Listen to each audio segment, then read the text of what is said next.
The murder of this California cop, Officer Singh, now reigniting the debate over the state's sanctuary laws. This is a criminal illegal alien with prior criminal activity that should have been reported to ICE.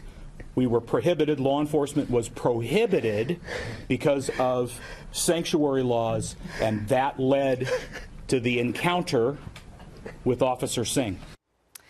The accused cop killer had 2 prior DUIs and alleged gang ties, but under California law, SB 54, local authorities are banned from reporting this information to ICE. Here to debate how to stop this from happening again, Democratic strategist Roger Fisk and conservative political analyst and attorney Ken Chase.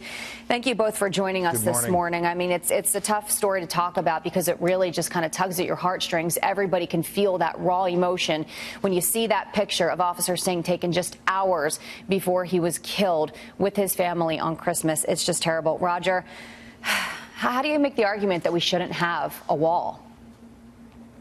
First off, my condolences to the officer's family and his colleagues. And the officer was an immigrant as well, and legally. That needs to be remembered. Of course, I'm just pointing that out.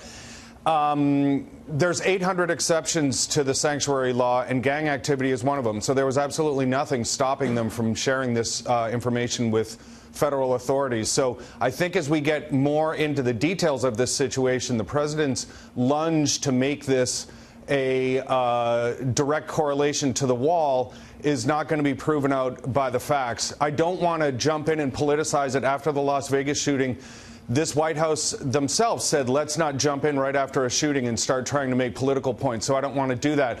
But there's a long, long chasm between this situation and the president's agenda for the wall. I don't see them as a direct connection at all. I guess, Ken, though, it's hard to make the argument after, we've seen multiple times, multiple Americans have lost their lives at the hands of illegal immigrants. So how do you not have that conversation? Well, you have to have the conversation. And President Trump was elected in 2016 by the American people, and he's made no mistake of what his intent is with regard to the wall. Let the president do his job. The Democrats can end this shutdown, this standoff in 10 minutes.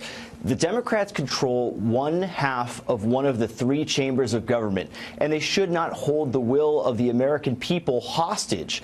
This is a circumstance where the American people have chosen one thing, and Washington and the bubble of Washington is doing another, and it really should stop.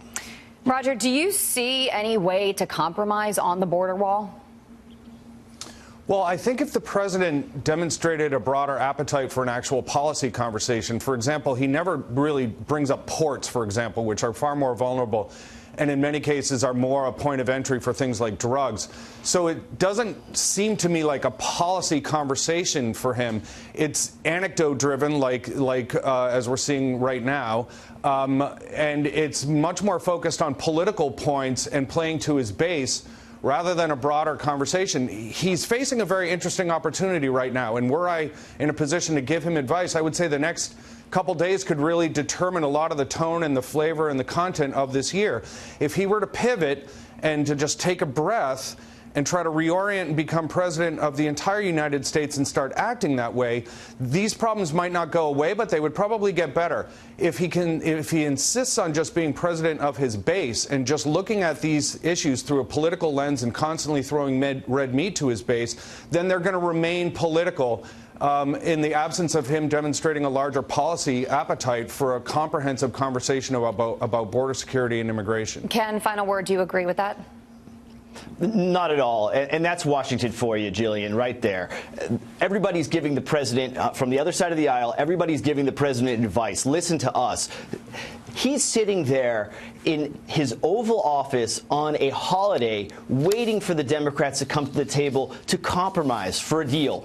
And what we hear now is demagoguing the issue, pandering to the Democrat base, and it's not helping. And it's not going to help the American people. It's amazing he can be both the victim and the champion in every situation. Well, Roger and Ken, I'm sure this debate is not over, but we do appreciate you guys joining us now. We are out of time on this one for today. Have a good New Year. Thank you, you too. Have a great New Year.